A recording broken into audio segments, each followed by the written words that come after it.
اور دوسری روایت سنیں، حضرت ابن عباس رضی اللہ عنہ فرماتے ہیں کہ آپ صلی اللہ علیہ وسلم نے فرمایا جو خانہ کعبہ کا طواف 50 مرتبہ کرے وہ گناہوں سے ایسا نکل جائے گا گویا کہ اس کی ماں نے آج ہی اسے جنا ہو۔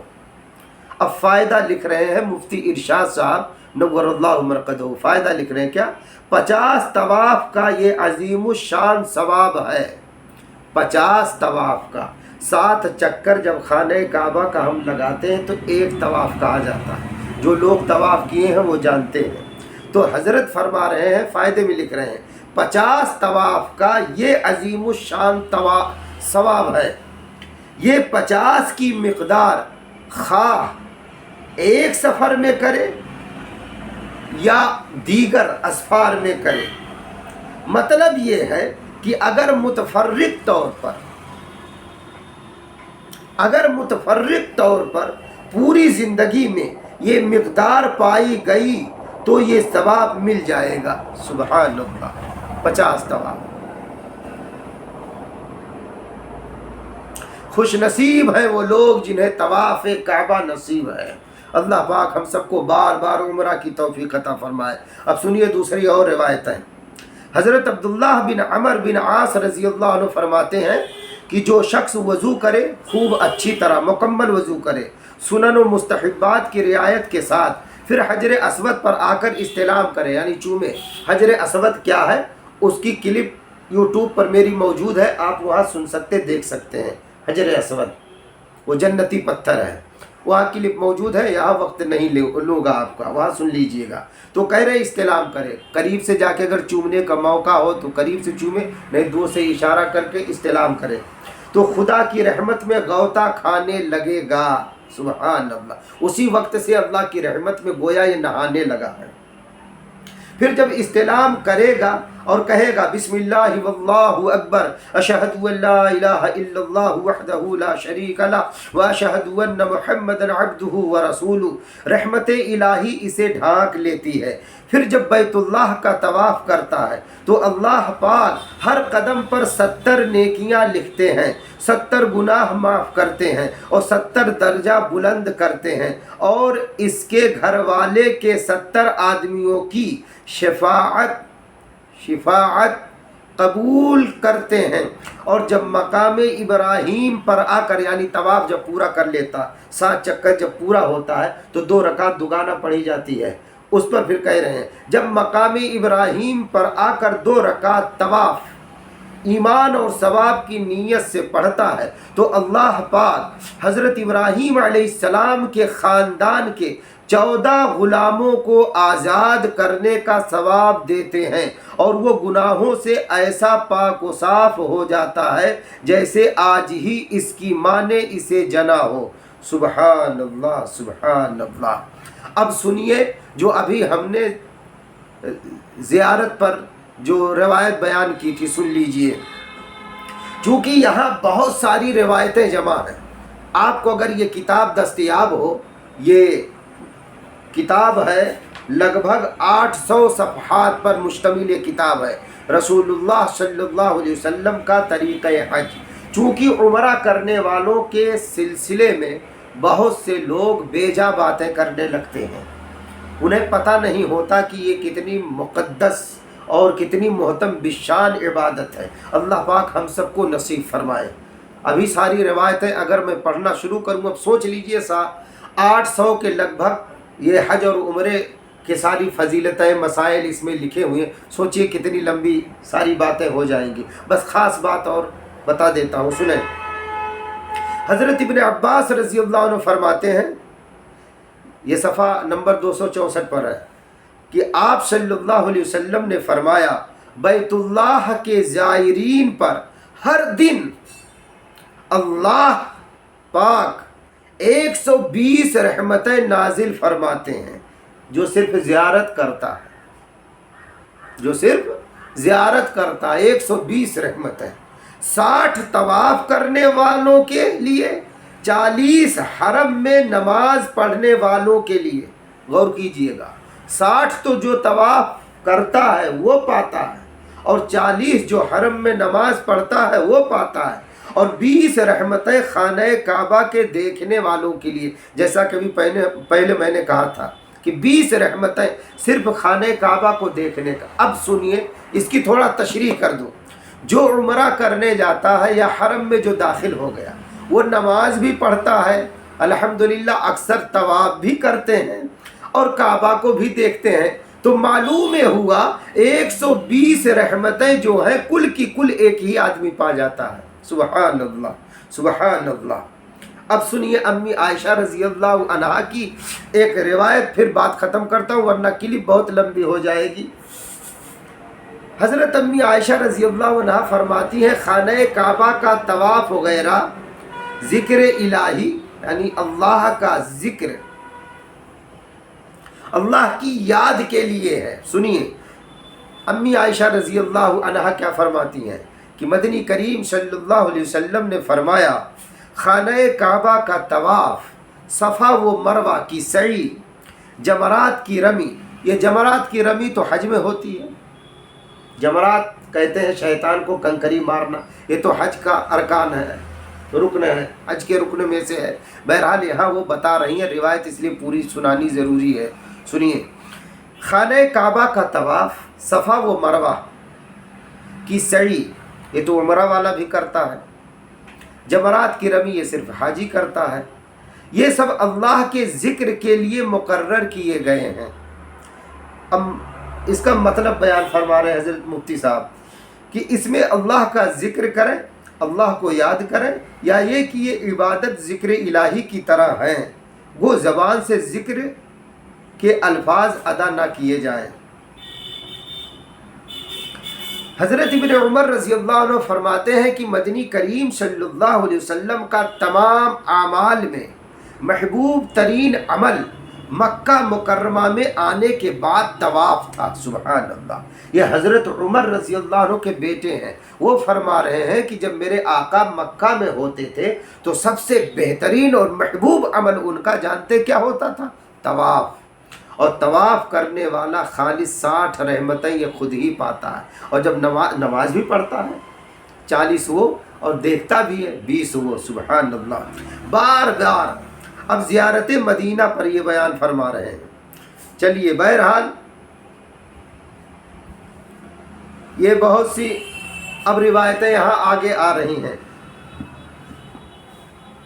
دعا کرنی چاہیے کہ اللہ پاک مقبول حاضری کی توفیق عطا فرمائے، اور ہم لوگ سنتے رہتے ہیں حرم کی ایک نیکی 1 لاکھ کا ثواب رکھتی ہے۔ ایک قرآن پڑھتے 1 لاکھ قرآن کا ثواب ملتا، ایک درود پڑھتے 1 لاکھ درود کا ثواب، ایک نماز پڑھتے 1 لاکھ نماز کا ثواب۔ آپ اندازہ کیجئے 1 لاکھ قرآن ختم کرنے میں کتنا وقت لگے گا، اور وہاں ایک قرآن اگر ختم کیا آپ نے 1 لاکھ، تو اس حساب سے آپ اندازہ کیجئے، کیلکولیٹر آپ کا فیل ہو جائے گا۔ اور پھر ان نیکیوں کا نور جو ہوگا، انوار ہوں گے، وہ جب آپ کے قلب میں جمع ہوں گے، پھر آپ کا قلب کتنا مطہر ہوگا، کتنا صاف اور ستھرا ہوگا، پھر اللہ اور نبی کی قربت کتنی جلدی محسوس ہوگی، اور ہوتی ہے، اور محسوس کرائی جاتی ہے۔ اسی لیے اللہ پاک جس کو پسند فرماتے ہیں اسے اپنے دربار خاص میں بلاتے ہیں اور آنے کی توفیق دیتے ہیں۔ ہم نے دیکھا ہے جن کے پاس کوئی وسائل نہیں ہوتے لیکن پھر بھی تڑپ رکھتے ہیں، اور اسی تڑپ کی برکت سے اللہ پاک اپنے دربار خاص میں بلا لیتے ہیں۔ دعا فرمائیے، اس وقت عمرے کا قافلہ خوب نکلنے والا ہے، اور اپنے لوگوں کا بھی قافلہ نکلنے والا ہے، اس لیے دعا فرمائیے اللہ پاک ہم سب کی حاضری قبول فرمائے، اور بار بار حج اور عمرے کی مقبول حاضری کی توفیق دے، اور مدینہ پاک میں ہم سب کی موت نصیب فرمائے۔ وما علینا الا البلاغ۔